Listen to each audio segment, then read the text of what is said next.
করে মাছ কাটতে।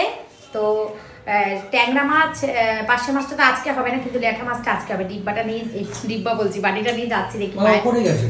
মা রোদ্দুরে বসবে, আরাম লাগে খুব, ছাদে উঠতে হয় না, বসতে খুব আরাম লাগে। হ্যাঁ কষ্ট করে উঠেছে। চলো দেখি।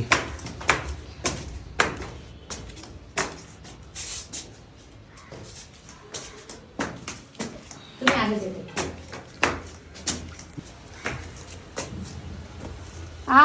কি আরাম গো, হেবি আরাম লাগছে আমার তো, খুব আরাম লাগছে।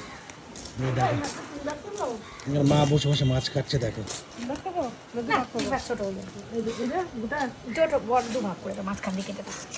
আমি এই ল্যাঠা মাছটাই আনতে আসলাম। আমি আগে কাটছি, এই তো মা রোদ্রের মধ্যে বসে বসে দেখো কি আরাম লাগছে যে আমার। তুমি পা দুটো তুলে বসতে পারো নি?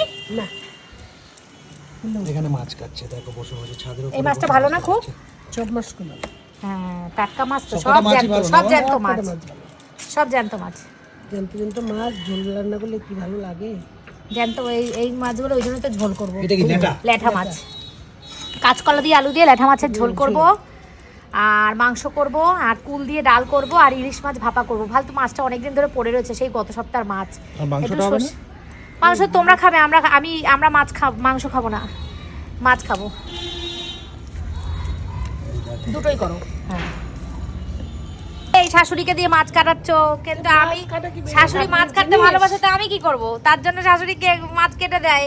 আর এই বাজারে বাইরের মাছ কাটা আমাদের একদম পছন্দ হয় না, ওর জন্য আমরা বাইরে থেকে মাছ কেটে আনি না বাজার থেকে। বাজারে মাছগুলিতে মা কিরকম ভাবে কাটে, গলা ফলা শুদ্ধ উড়িয়ে দেয়, বলো। বিচ্ছিরি বিচ্ছিরি। গলা ফলা শুদ্ধ উড়িয়ে দেয়। মা মাছ কাটতে, শোনো, যেই বাড়িরই বয়স্ক মানুষরা থাকে সেই বাড়ির বয়স্ক মানুষরাই সবজি মাছ এগুলো বউদেরকে কেটে সহযোগিতা করে দেয়। বউরা তো আর রান্না করাচ্ছে না রে বাবা, মাছ সবজি এগুলো কেটে দেয়, সহযোগিতা করে। যখন আমি নতুন বউ হয়ে এসেছিলাম তখন তো আমি রান্না বান্না পারতাম না, তখন আমি মাকে এরকম কেটে দিতাম।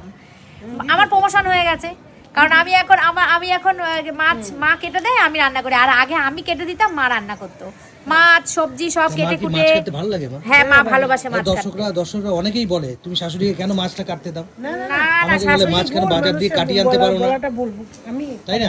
হ্যাঁ বাজার থেকে মাছ কাটি আনাই যায়, বাজারের মাছ কাটা একদম ভালো না। বাজারের মাছ কাটা আমাদের কি করে, এই যে গলার সাইড গুলো মাথার সাইড গুলো উড়িয়ে মুড়িয়ে ফেলে দেয়। আর আমাদের ওইরকম ভাবে কাটতে তার মধ্যে ভালো লাগে। সেদিনকে বাজার থেকে মাছ কেটে এনেছিলে, এই কই মাছ আর ল্যাঠা মাছ, পুরো আঁশ ভর্তি মাছের মধ্যে। সেই যখন ধরতে হয় তাহলে আমার বাজার দিয়ে কাটিয়ে ধরতে মানে যা কেটেছে তার থেকে আমার বেশি সময় লেগেছে ছুলতে, ফালতু তার থেকে আমার বাড়িতে যেটা কোনো রকম করে ছেড়ে দেয়।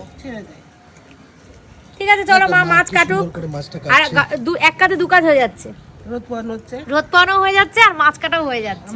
ভালো হয়েছে মা, অর্ধেকটা উপরে ঘরে উঠেছে, আর সেইটা উঠতে একটুখানি টাইম। আর এমনি যদি ইচ্ছা করে যে উপরে একদম ছাদে উঠবে, সেটা সম্ভব না, তাই তো? ওটা আমার খুব দরকার। আস্তে আস্তে স্টলমেন্টে উঠতে কি পারে। আরাম লাগে রোদ্দুরে বসলে, যে আমি রূপার দোকানে গিয়ে বসি তো প্রতিদিন, খুব আরাম লাগে। চলো তাহলে আর মাছ এনার্জি কাটো, লাগে তাড়াতাড়ি রান্না রোদ্দুরে করো। বসলে, ভিটামিন ডি এর এনার্জি। হাওয়া আছে তো, হাওয়াটাই অতটা রোদটাই হবে না। হ্যাঁ গায়ে লাগবে না, গায়ে লাগবে না।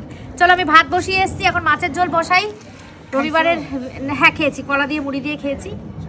ঠিক আছে চলো। আমাদের ছাদটা ঢালাই হয়েছে, কিন্তু এখন জল দিতে হবে। বালতি করে জল দেওয়া খুব টাফ। তো এখান থেকে বুঝলে মা, পাইপ দিয়ে, এখান দিয়ে পাইপ দিয়ে ওখান থেকে দিতে হবে। পাইপ তো এরকম লম্বা নেই, দেখি কি হয়। চলো না দেখি, আমার একটা প্লাস্টিকের ইয়ে আছে, সেটা দিয়ে হয় কিনা। মাছগুলো ধুয়ে দিচ্ছি সুন্দর করে একদম ছাদের মধ্যে কলে। এখানে রান্না করতে পারলে ভালো ছিল, বলো? হ্যাঁ ছিল জলে, অসুবিধা এরকম গায়ে পড়বে তো জল। না, এরকম ঠিকঠাক ওই মুখটা চালানো হয় না তো বেশি।